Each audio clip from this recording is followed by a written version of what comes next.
Majelis Hakim yang diketuai Wahyu Iman Santosa menolak eksepsi atau nota keberatan yang diajukan terdakwa Ferdi Sambo. Dengan putusan tersebut, pembuktian perkara dilanjutkan. Kita akan kupas perbincangan sore ini di Kompas Petang bersama pakar hukum pidana Universitas Pelita Harapan, Jamin Ginting. Selamat petang Pak Jamin, terima kasih untuk waktunya di Kompas Petang. Selamat petang Mbak Cynthia, salam pemirsa Kompas semua, selamat petang. Ya, Pak Jamin, nota keberatan Sambo ditolak Majelis Hakim. Pengamatan Anda, apa sebenarnya latar belakang dari penolakan ini? Ya, saya kira agak lemah ya yang disampaikan oleh kuasa hukum para pihak ini. Karena pada umumnya eksepsi yang diajukan itu terkait dengan pokok materi yang akan diperiksa dalam pokok perkara, bukan mengenai permasalahan formil yang diharuskan dalam proses eksepsi. Seperti contohnya apakah pengadilan berwenang tidak ya mengadili karena kompetensi relatif terkait dengan locus delicti, di mana terjadinya tindak pidana. Itu nggak pernah dipersoalkan. Lalu terkait dengan apakah jelas, lengkap, dan cermat terkait dengan identitas para pihak. Berarti itu juga nggak pernah dipermasalahkan. Lebih banyak terkait dengan pokok perkara. Saya kira apa yang dilakukan dengan pokok perkara, penasihat hukumnya sudah paham. Kemungkinan besarnya juga pasti akan ditolak. Cuma memang dalam praktek Mbak Cynthia, para penasihat hukum ini ingin memberikan pandangan opini yang seimbang kepada majelis hakim. Saya katakan apa itu yang seimbang? Kalau JPU menyampaikan surat dakwaan dengan alur ceritanya JPU, maka di awal-awalnya biasanya pemikiran hakim pakai jalur pemikiran dari jaksa penuntut umum. Sehingga untuk mengimbangi itu, walaupun dalam eksepsi itu sebenarnya tidak diharapkan pokok perkara, tetapi biasanya dipaksakan. Tetap penting saya katakan dipaksakan, karena penasihat hukum PH itu ingin dia punya cerita sendiri yang mengimbangi opini ataupun yang mengimbangi narasi yang disampaikan JPU dalam surat dakwaan, sehingga nanti dalam pemberitaan, apalagi ini terkait dengan public interest, sehingga imbang begitu dalam pemikiran dari hakim maupun publik. Begitu pengimbangannya, Pak Cynthia. Ya, apakah ini mengartikan dari keterangan Anda, dari statement Anda, apakah ini memang ingin membentuk suatu opini publik yang berimbang agar tidak dalam tanda kutip tidak kalah saing dengan tuntutan dari JPU? Iya, Mbak Cynthia, coba Anda bisa pikirkan ya, mengapa penasihat hukum FS langsung mengajukan eksepsi pada hari itu juga pada saat pembacaan JPU dakwaan, sementara yang lain tidak. Karena ini isu yang sentralnya adalah FS begitu. Kalau dia tidak langsung memberikan eksepsi pada hari itu juga, maka bisa dikhawatirkan 3 hari berturut-turut itu terus yang dibahas tentang dakwaan. Tetapi karena dia masuk pada hari itu, sehingga 2 bahasan. Satu, pembahasan bantahan terhadap JPU punya dakwaan, satu lagi ya JPU-nya sendiri. Jadi itu strategi sebenarnya ya untuk mengimbangkan informasi dan penerimaan masyarakat, bahkan hakim dalam menerima alur cerita. Oke, Pak Jamin, dari pengamatan Anda, apa sih sebenarnya yang bisa diuntungkan dengan strategi yang dilakukan oleh kuasa hukum Ferdi Sambo ini?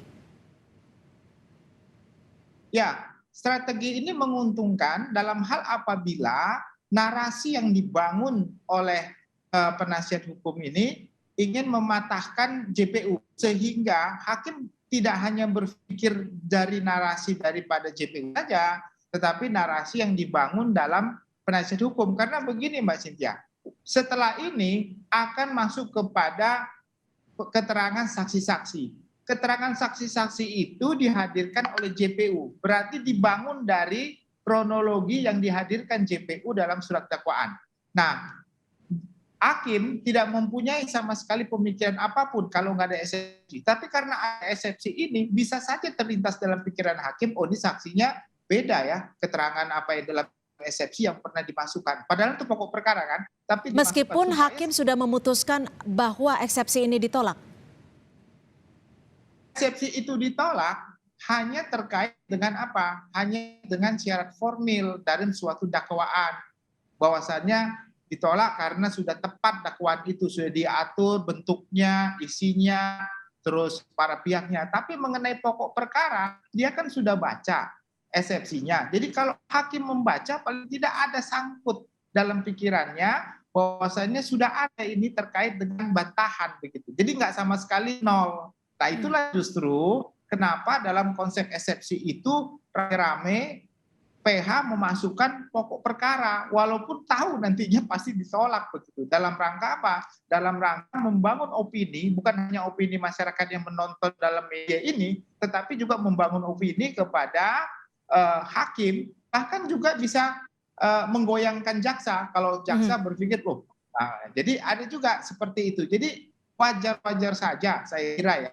Dia sudah mengetahui kalau dia akan ditolak, tetapi pingin supaya informasi yang dia miliki tersampaikan dan dibaca dan setidaknya diketahui oleh majelis hakim.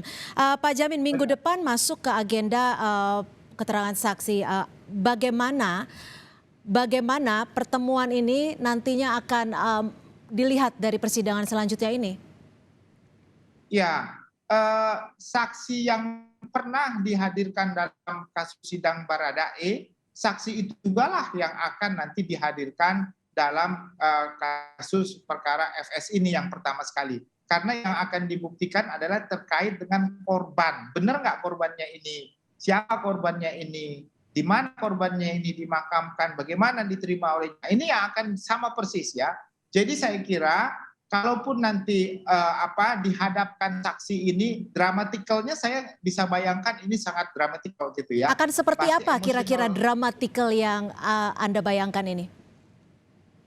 Ya, Mbak Cynthia, kita lihat aja bagaimana Baradae ketemu dengan keluarga korban dengan sangat emosional gitu ya. Kita lihat bagaimana dia sampai menangis, dia menceritakan, apalagi dibayangkan dengan orang yang diduga ya, baru diduga yang sedang sidang sebagai aktor intelektual begitu. Ini ya yang selama ini didengungkan oleh keluarga, dia memberikan kepercayaan penuh kan kepada FS dan juga Mbak Putri ini. Nah ini ya saya kira harus perketatlah keamanan saya kira ya, supaya jangan sampai nanti ada terjadi hal-hal yang emosional begitu ya, terkait dengan sidang yang akan berjalan begitu Mbak Sindu. Ya, eksepsi sudah ditolak dan sidang nantinya akan dilanjutkan dengan pembuktian perkara. Menurut pengamatan Anda, setidaknya apa upaya hukum dari kuasa hukum Verdi Sambo dan juga strategi yang akan dilakukan dalam agenda sidang lanjutan? Ya, ini saksi pertama, saksi korban, keluarganya ada di situ juga termasuk pengacaranya ya, Pak Kamarudin Simanjuntak. Tentu ini akan habis all in. Saya kira penasihat hukumnya akan all in, akan mengatakan bahwasannya Anda ini semua bukan saksi indirect evidence, ya, bukan yang melihat, mendengar, dan mengalami sendiri kejadian pada saat terjadinya tindak pidana. Jadi mereka pasti meminta hakim untuk menyampingkan keterangannya. Kenapa? Karena mereka bukan saksi yang secara langsung melihat, mendengar, dan mengalami. Mereka hanya saksi indirect evidence. Mereka melihat saksinya itu mayatnya setelah kejadian ya. Jadi hasil dari kejadian setelah kejadian. Apakah kedua belas saksi ini yang nantinya akan dihadirkan dalam agenda lanjutan ini bisa jadi melemahkan dalam pembuktian perkara nanti? Oh, bukan melemahkan. Justru ini kan saksi korban ya, saksi korban sebagai awal ya. Nah, saksi korban ini akan menjelaskan ada korban, mereka lihat saudaranya atau anaknya, keluarganya sudah dimakamkan akibat dari tindak pidana adalah mati. Mati, ada orang mati, matinya dikuburkan. Akibat apa mati? Akibat peluru, tembakan, dilihat waktu di rumahnya, difoto, bahkan ada waktu formalin dipasangkan oleh petugas medis. Nah, itu sebagai bukti saksi yang melihat ada orang mati, matinya kenapa? Begitu loh. Jadi dia bukan menjelaskan tentang terjadinya tindak pidana kapan matinya orang tersebut dan bagaimana cara matinya, bukan. Dia melihat bahwasanya akibat dari kematian itu saja, dan itu sebagai bukti saksi dan petunjuk nanti yang baik bagi hakim. Sebagai petunjuk dan pastinya nanti akan kita saksikan bersama agenda sidang lanjutan yang akan berlangsung pekan depan. Terima kasih Bapak Jamin Ginting, pakar hukum pidana Universitas Pelita Harapan. Selamat sore Pak Jamin.